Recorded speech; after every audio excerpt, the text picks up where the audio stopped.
In the 3rd millennium BCE, Mesopotamian kings recorded and interpreted their dreams on wax tablets. 1,000 years later, ancient Egyptians wrote a dream book listing over 100 common dreams and their meanings. And in the years since, we haven't paused in our quest to understand why we dream. So, after a great deal of scientific research, technological advancement, and persistence, we still don't have any definite answers, but we have some interesting theories. We dream to fulfill our wishes. In the early 1900s, Sigmund Freud proposed that while all of our dreams, including our nightmares, are a collection of images from our daily conscious lives, they also have symbolic meanings, which relate to the fulfillment of our subconscious wishes. Freud theorized that everything we remember when we wake up from a dream is a symbolic representation of our unconscious primitive thoughts, urges, and desires. Freud believed that by analyzing those remembered elements, the unconscious content would be revealed to our conscious mind, and psychological issues stemming from its repression could be addressed and resolved. We dream to remember. To increase performance on certain mental tasks, sleep is good, but dreaming while sleeping is better. In 2010, researchers found that subjects were much better at getting through a complex 3D maze if they had napped and dreamed of the maze prior to their second attempt. In fact, they were up to 10 times better at it than those who only thought of the maze while awake between attempts, and those who napped but did not dream about the maze. Researchers theorize that certain memory processes can happen only when we are asleep, and our dreams are a signal that these processes are taking place. We dream to forget. There are about 10,000 trillion neural connections within the architecture of your brain. They are created by everything you think and everything you do.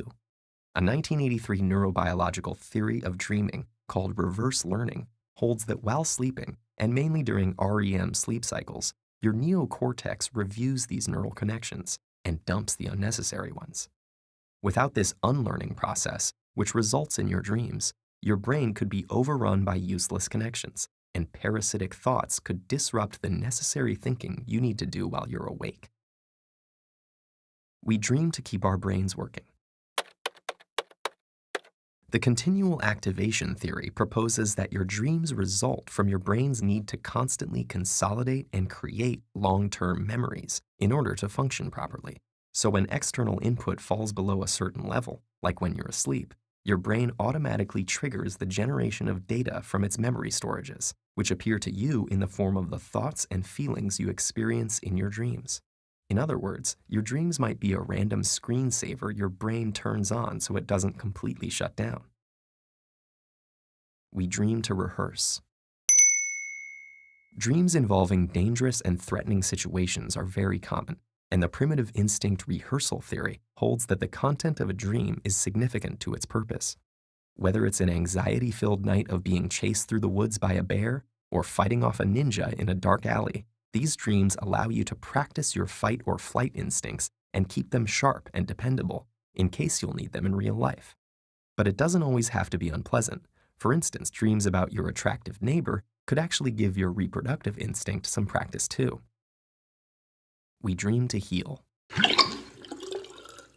Stress neurotransmitters in the brain are much less active during the REM stage of sleep, even during dreams of traumatic experiences, leading some researchers to theorize that one purpose of dreaming is to take the edge off painful experiences to allow for psychological healing.